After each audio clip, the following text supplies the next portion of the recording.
hizi tumepokea taarifa mbaya ya kuondokewa na mwenzetu Mheshimiwa Waziri William Lukuvi. Amefariki asubuhi hii ghafla. Jana nimeongea naye tukiwa tunapanga mkutano wa wakuu wa mikoa leo. Tukapanga nitamaliza tukio la leo hapa niende kuongea na wakuu wa mikoa, na yeye ndo waziri anayesimamia uratibu. Asubuhi sana nikaambiwa Mheshimiwa Lukuvi amejisikia vibaya, lakini tumempeleka hospitali. Ni light touch. Nafika hapa naambiwa hali ilibadilika zaidi, ameaga dunia.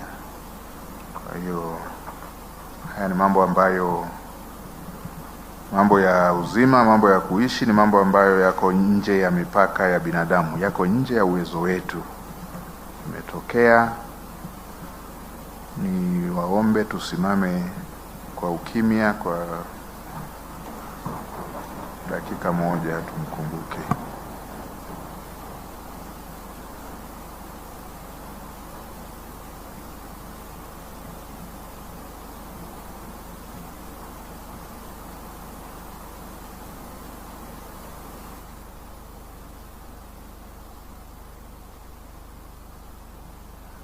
Mungu ailaze roho yake mahali pema.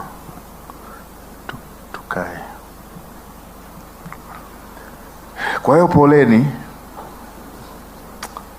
na tungetamani tuwe nanyi kwenye ratiba hapa kama ambavyo utaratibu huwa zinakuwa.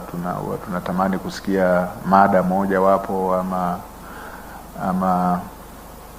ama summary ya mada moja wapo, lakini tutaomba mridhie tusifanye hiyo, mturuhusu tutoke ili tuende kushughulikia jambo la mwenzetu.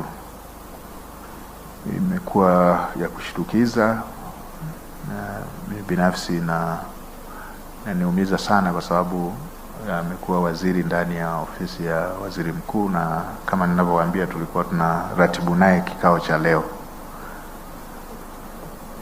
like that.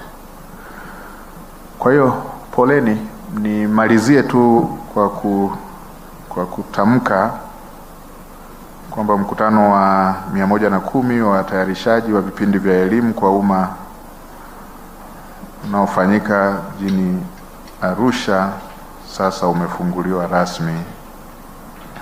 Asanteni kwa kunisikiliza.